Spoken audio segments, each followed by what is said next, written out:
हर हर महादेव महाराज। आप सभी लोग जानते हो कि कार्तिक मास प्रारंभ हो गया है और ये जो 14 अक्टूबर 2025 यानी कि मंगलवार का दिन पड़ रहा है, इस दिन इस पवित्र कार्तिक मास की कृष्ण पक्ष की अष्टमी तिथि पड़ रही है और विशेष मंगलवार का दिन भी है। मतलब ये कार्तिक मास का मंगलवार की अष्टमी है। आप सभी को पता है कि कार्तिक मास का कितना बड़ा महत्व होता है और मंगलवार की अष्टमी का तो सबसे बड़ा महत्व है। इस दिन किया जाने वाला ये एकमात्र उपाय आपके भाग्य को बदल सकता है। मात्र 3 तुलसी पत्ते, 1 आटे का हल्दी दीपक वाला उपाय। विशेषकर मेरी माता बहनों से निवेदन है कि मंगलवार की अष्टमी पड़ रही है, 14 अक्टूबर इस कार्तिक माह के मंगलवार की अष्टमी। शिव महापुराण की कथा से हमने आपको कई बार बताया है कि अगर कभी मौका जाए और कार्तिक माह के मंगलवार की अष्टमी तिथि पड़ जाए तो इस दिन किया जाने वाला छोटा उपाय आपके जीवन की रेखा को बदल सकता है। आपके जीवन में दुख कष्ट चल रहे हैं, धन संपदा में कमी है, लक्ष्मी घर में आती तो है लेकिन टिक नहीं पाती है, तनाव है, घर में लड़ाई झगड़े होते हैं, तो इस दिन आपको इस मात्र 3 तुलसी पत्ते, 1 आटे का हल्दी दीपक वाला उपाय को अवश्य करना चाहिए। आप सभी को पता है कि कार्तिक माह में दीपक प्रज्वलित करना यानी भाग्य को चमकने वाली बात। जिस प्रकार हम दीपावली धनतेरस पर आटे के दीपक प्रज्वलित करते हैं, उसी प्रकार से 14 अक्टूबर मंगलवार की अष्टमी वाले दिन इस उपाय को करना है। तो महाराज, आज की यह शिव महापुराण की कथा से इस पवित्र कार्तिक माह की मंगलवार की अष्टमी के दिन किया जाने वाला यह एक उपाय आपके घर में माता लक्ष्मी का स्थायी बात करेगा, धन धान्य में वृद्धि होगी और घर में सुख और शांति होगी। तो 14 अक्टूबर यानी कि मंगलवार वाले दिन मेरी माता बहनों से निवेदन है कि यदि आप इस कथा को, इस वीडियो को आप जहां पर भी देख रहे हो, फेसबुक यूट्यूब पर इसे अंतिम तक देखें, क्योंकि यह सीहोर वाला महाराज अपनी बहनों से निवेदन कर रहा है कि कार्तिक माह की अष्टमी 14 अक्टूबर मंगलवार वाले दिन आपको इस उपाय को अवश्य करना है। देखिए, यदि आपके जीवन में बहुत समस्या चल रही है और आपको पता भी नहीं चलता है, शायद आपके घर में लक्ष्मी दोष हो, इसलिए आपको इस अष्टमी तिथि वाले दिन इस उपाय को अवश्य करना है। मात्र 3 तुलसी पत्ते, 1 आटे का हल्दी दीपक वाला उपाय करना है। स्वयं माता लक्ष्मी आपके घर में सदैव के लिए विराजमान हो जाएगी, सारे पाप नष्ट होंगे। केवल कार्तिक माह की मंगलवार की अष्टमी तिथि वाले दिन ये छोटे से उपाय को कर लेना। देखिए, यदि पूरा साल निकल गया हो लेकिन आपने इस मात्र 3 तुलसी पत्ते, 1 आटे का हल्दी दीपक वाला उपाय को नहीं किया और जीवन में अभी भी बहुत समस्या है, तो 14 अक्टूबर मंगलवार अष्टमी तिथि वाले दिन आपको इस उपाय को अवश्य करना है। कई सारे लोगों को तो पता भी नहीं होता है कि उनके जीवन में जो समस्या आ रही है वह किस कारण आ रही है, मतलब इसका मुख्य कारण भी नहीं पता है और हमेशा परेशान होते रहते हैं। और आप सभी को पता है कि कार्तिक माह का सबसे बड़ा यदि कोई सा उपाय है तो वो मात्र 3 तुलसी पत्ते, 1 आटे का हल्दी दीपक वाला उपाय। तो महाराज, इस कार्तिक माह के इस कृष्ण पक्ष की अष्टमी तिथि का सबसे बड़ा महत्व होता है। और आपको देखिए महाराज, हमारे हिंदू धर्म में कार्तिक मास को सबसे पवित्र मास कहा जाता है। कार्तिक माह में दीपों का सबसे बड़ा महत्व माना जाता है। कहा जाता है जिस प्रकार हर घर की महिला अपने घर कार्तिक माह में दीपों का प्रज्वलित करती है, उसी प्रकार से उनके जीवन में चल रही समस्या भी समाप्त होती है। तो ये जो 14 अक्टूबर मंगलवार का दिन पड़ रहा है, इस दिन हमें इस विशेष उपाय को भी करना है और साथ में दीपक भी प्रज्वलित करना है। कार्तिक माह मंगलवार की अष्टमी तिथि, इस शिव महापुराण की कथा में हम आपके संपूर्ण बातें बताने वाले हैं। आपको मंगलवार इस अष्टमी तिथि वाले दिन इस छोटे से उपाय को कर लेते हैं शिव मंदिर में अपने घर या फिर अपने घर माता तुलसी कुंड में। तो जो मनोकामना बड़े बड़े पूजा पाठ, बड़े बड़े उपाय से पूर्ण नहीं होती, वह केवल इस तरवा कार्तिक माह की अष्टमी तिथि मंगलवार वाले दिन इस छोटे से उपाय को करने से पूर्ण हो जाती है। और ऐसे मौके बार बार नहीं मिलते। मेरी कई सारी माताएं बहनें पूजा पाठ करती हैं, रोज शिव मंदिर जाती है, शंकर को जल समर्पित करती है, फिर भी उनके जीवन से समस्या समाप्त नहीं होती है। तो उनसे विशेष कर निवेदन है कार्तिक माह मंगलवार की अष्टमी। आपके घर का कोई भी एक व्यक्ति इस दिन इस मात्र 3 तुलसी पत्ते, एक आटे का हल्दी दीपक वाला उपाय को करेगा तो जो भी पूरे घर परिवार में समस्या चल रही है वह सारी समाप्त होती है। भक्तों, शिव महापुराण की कथा में बताया गया है कि कार्तिक माह अष्टमी तिथि का सबसे बड़ा विशेष महत्व होता है। जैसे कि 14 अक्टूबर मंगलवार इस उपाय को यदि हम करते हैं तो उसका फल तो हमें मिलता ही है, लेकिन कार्तिक माह की अष्टमी तिथि और विशेष मंगलवार वाले दिन करें तो उसका फल 100 गुना बढ़ जाता है। मात्र 3 तुलसी पत्ते, एक आटे का हल्दी दीपक वाला उपाय, ऐसे मौके बार बार नहीं मिलते, केवल वर्ष में एक बार ही इस उपाय को करने का मौका मिलता है। देखिए, मेरी कई सारी अन्य माताएं बहनें हैं जिन्होंने इस उपाय को आज तक किया ही ना हो और उन्हें इस उपाय के बारे में पता ही ना हो। तो देखिए, आज की इस कथा से हम आपको जो उपाय बता रहे हैं उस उपाय को इस कार्तिक माह की अष्टमी तिथि मंगलवार वाले दिन आपको इस उपाय को अवश्य करना है, क्योंकि यह उपाय केवल विशेष तिथि पर और विशेष पावन पर्व पर ही किए जाते हैं। और देखिए, यदि इस उपाय को आपका घर का कोई एक व्यक्ति भी कर लेता है तो महाराज जी पूरे घर परिवार में चल रही समस्या साथ में समाप्त होती है। सबसे पहले आपको हम इस उपाय का महत्व बता देते हैं।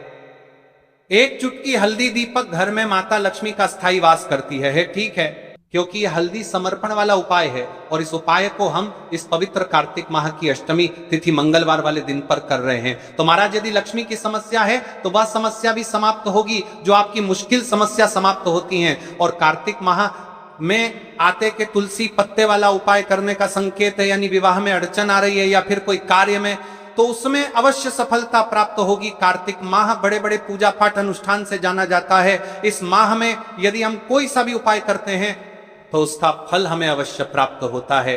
देखिए महाराज जी, हमने हमारी पिछली बार की कई सारी शिव महापुराण की कथाओं में आपको इस उपाय को अच्छे तरीके से बताया भी है और समझाया भी है, लेकिन आज एक बार फिर से हम आपको इस उपाय को समझाएंगे, क्योंकि 14 अक्टूबर मंगलवार का दिन सबसे बड़ा और विशेष दिन है। देखिए, यदि आपने इस मात्र 3 तुलसी पत्ते, एक आटे का हल्दी दीपक वाला उपाय को कर लिया तो आपको इस उपाय का वह फल मिलेगा जिसकी आपने कभी कल्पना भी ना करी होगी। देखिए, हम राशि से जुड़ा भाग्य भी बता रहे हैं और भाग्य में चल रही परेशानियों को भी बता रहे हैं। तो यदि आप अपनी राशि से जुड़ा भाग्य जानना चाहते हैं तो अपना नाम और अपनी राशि कमेंट बॉक्स में अवश्य लिखें। तो चलिए भक्तों, अब उपाय की तरफ चलते हैं। सबसे पहले जान लेते हैं उपाय के बारे में कि आपको इस उपाय को कब करना है, कैसे करना है और घर में किसको करना। अब बात करते हैं कि इस उपाय को किस समय करना चाहिए। देखिए महाराज जी, इस उपाय को करने के 2 समय बताए गए हैं। सुबह का समय, प्रदोष काल का समय। कई सारी माता बहनें सुबह के समय इस उपाय को करना चाहती है तो वह सुबह के समय इस उपाय को कर सकती है। सुबह का समय सबसे शुभ माना जाता है, विशेषकर पूजा पाठ और उपासना के लिए सुबह का समय बहुत उत्तम है। सबसे श्रेष्ठ समय सुबह 7 बजे से 8 बजे तक यदि कोई व्यस्त है और वह इस उपाय को करना चाहते हैं तो सुबह 10 बजे तक कर सकते हैं। और यदि कोई माता बहन चाहे कि वह 12 बजे से पहले कर लें तो भी मानिए। बस इतना ध्यान रखना है कि दोपहर 12 बजे से बात नहीं होना चाहिए। अब देखिए महाराज की बात कर लेते हैं प्रदोष काल के समय के बारे में। प्रदोष काल का समय दूसरा श्रेष्ठ समय है प्रदोष काल। प्रदोष काल का अर्थ है संध्या के समय का वह विशेष मुहूर्त, सबसे श्रेष्ठ समय। शाम 5 बजे से 6 बजे तक यदि इस समय न हो पाए तो रात 8 बजे तक कर सकते हैं, लेकिन याद रखिए 8 बजे के बाद ये उपाय न करें। अब कई सारे लोग कमेंट करके हमसे इस समय पूछने लगते हैं कि महाराज जी आप ही बता दीजिए सबसे उत्तम समय कौन सा है, कौन सा समय चुने। यदि आप प्रदोष काल में करें तो दीपक साथ ले जाएं, यदि आप सुबह करें तो गंगा जल साथ रखें। दोनों समय पर भगवान विष्णु प्रसन्न होते हैं, आप किसी भी समय कीजिए। अब देखिए बात कर लेते हैं इस उपाय की सामग्री के बारे में कि इस उपाय के लिए आपको क्या क्या सामग्री चाहिए। 3 तुलसी पत्तियां ताजी हो तो उत्तम, यदि एकादशी का दिन है तो तुलसी नहीं तोड़नी चाहिए। ऐसे में घर में रखी सूखी तुलसी पत्तियां भी उपयोग में ली जा सकती हैं। यदि आपके घर में तुलसी का पौधा नहीं है तो आप किसी पड़ोसी या परिचित से ले सकते हैं। देखिए, भगवान विष्णु को हल्दी अत्यंत प्रिय है, तो अब हमें हल्दी लेना है। 1 चुटकी हल्दी, रसोई घर की हल्दी चलेगी, शुद्ध हल्दी का प्रयोग करें। अब इस उपाय को करने के साथ में हमें एक दीपक भी लेना है महाराज जी, ठीक है। एक दीपक, लंबी बत्ती का दीपक प्रदोष काल में करने पर दीपक अवश्य जलाएं। थोड़ा सा गंगा जल सुबह के समय करने पर गंगा जल का उपयोग करें। भगवान विष्णु की प्रतिमा या चित्र, भगवान विष्णु, श्री राम या श्री कृष्ण की प्रतिमा रखें। अब हम इस उपाय की पूरी विधि विस्तार से समझते हैं। शुद्धि और प्रारंभिक प्रार्थना, सबसे पहले आप स्नान कर लें या कम से कम हाथ मुंह धो लें, स्वच्छ वस्त्र पहने और पूजा स्थान को साफ करें। एम भगवान विष्णु की प्रतिमा के सामने आसन बिछाएं, तुलसी से प्रार्थना करके 3 पत्तियां लेना। हे माता तुलसी, मेरे जीवन में अनेक कष्ट हैं, मैं आपसे विनम्रता पूर्वक 3 पत्तियां ले रही हूं, कृपया मेरी मनोकामनाएं पूर्ण हो। अब 3 तुलसी पत्तियां तोड़ लें, हल्दी लगाना। अब उन 3 पत्तियों में से 2 पत्तियों पर हल्दी की छोटी छोटी बिंदी लगाएंगे। है बिंदी शुभता का प्रतीक है। ऐसा करने से पत्तियां और भी पवित्र हो जाती हैं। दीपक या गंगा जल का प्रयोग, यदि आप प्रदोष काल में हैं, दीपक जलाएं। यदि आप सुबह कर रहे हैं, गंगा जल का स्पर्श करें।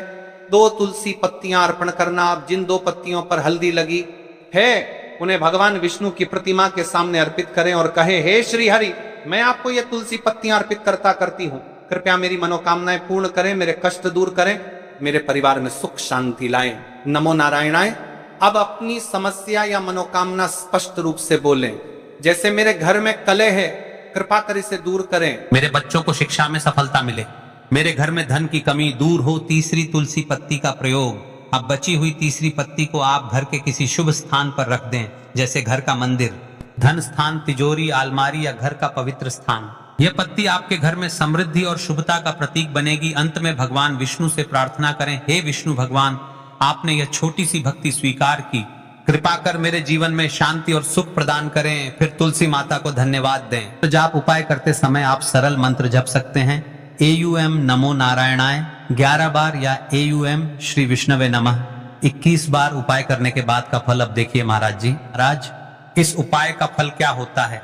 घर में शांति बनी रहती है, धन की वृद्धि और आर्थिक स्थिरता आती है, मनोकामनाएं धीरे धीरे पूर्ण होती हैं, परिवार में प्रेम और सौहार्द बढ़ता है, रोग और बाधाएं दूर होती हैं। तो भाइयों और माताओं, यह था 3 तुलसी पत्तियों और हल्दी का उपाय। यह उपाय छोटा है, सरल है, लेकिन इसमें अपार शक्ति छुपी हुई है। श्रद्धा और विश्वास से इसे करें, विष्णु और तुलसी माता अवश्य प्रसन्न होंगे। 5 आटे के दीपक के बारे में, 5 आटे के शुद्ध दीपक, 5 आटे के दीपक। ये दीपक साधारण गेहूं के आटे से बनाए जाएंगे। दीपक बनाते समय इसमें ना नमक मिलाना है, ना हल्दी, आटे से बस सादा शुद्ध दीपक बनाना है। हर दीपक में गोल बत्ती की रुई का प्रयोग करना है। तेल इतना भरें कि दीपक पूरे उपाय के समय तक प्रज्वलित रहे। तेल आप सरसों या तिल का ले सकते हैं। ये दोनों ही भगवान शिव और देवी देवताओं को प्रिय है। कई सारे लोगों के मन में यहाँ भी रहता है, तो देखिए इन उपायों को तो करना ही है। बाकी यदि कोई अन्य सामग्री लेकर जाना चाहते तो वह भी लेकर की जा सकता है। यदि आप सुबह के समय इस उपाय को करोगे तो आपको सबसे पहले एक लोटा जल अवश्य लेकर जाना है। सबसे पहले महादेव की शिवलिंग पर आपको 1 लोटा जल समर्पित करना है, क्योंकि सुबह का समय है, इसलिए शिव जी की शिवलिंग पर जल चढ़ेगा। उसके पश्चात हमें इस उपाय को करना है। अब जैसे कि कोई अन्य सामग्री लेकर के जाना चाहते, पुष्प, चंदन या धूप अगर आप साथ ले जाना चाहें तो और भी उत्तम, पर याद रहे यह सिर्फ अन्य सामग्री है। मुख्य सामग्री सिर्फ 7 चावल, 5 आटे के दीपक। तो अब देखिए महाराज जी, हम सबसे पहले बात कर लेते हैं 5 आटे के दीपक बनाने की विधि, यानी कि आपको क्या क्या सामग्री मिलनी है और क्या नहीं मिलनी है। कई सारे लोग गलत तरीके से भी बनाते हैं। तो देखिए, अब सबसे पहले गेहूं के आटे को एक साफ बर्तन में लीजिए, इसमें पानी डालकर हल्का सा गूंथ लीजिए। ध्यान, बहुत सख्त भी ना हो और बहुत ढीला भी ना हो। अब इससे 5 छोटे दीपक बनाए। दीपक बनाने का भाव होना चाहिए, हे प्रभु, ये दीपक मेरे जीवन के अंधकार को मिटाने के लिए हैं। हर दीपक के बीच में जगह बनाइए ताकि उसमें रुई की बत्ती रखी जा सके। अब रुई से 5 गोल बत्तियां बनाइए। दीपकों में बत्तियां रखकर उन्हें तेल से भर दीजिए। तेल इतना होना चाहिए कि जब तक आप पूरा उपाय कर लें दीपक जलते रहे, ध्यान रहे दीपक टूटे नहीं और बराबर आकार के हों। इन दीपकों थाली या पत्तल में रखकर पूजा सामग्री के साथ मंदिर ले जाइए। विशेष ध्यान दें, आटे के दीपक बनाते समय हल्दी या नमक का प्रयोग बिल्कुल न करें। दीपक बनाते समय मन में शिव जी का नाम लें, ओम नमः शिवाय का जप करते रहें। ये दीपक ही इस उपाय की आत्मा है, क्योंकि इन्हीं से आपकी मनोकामनाएं पूर्ण होंगी।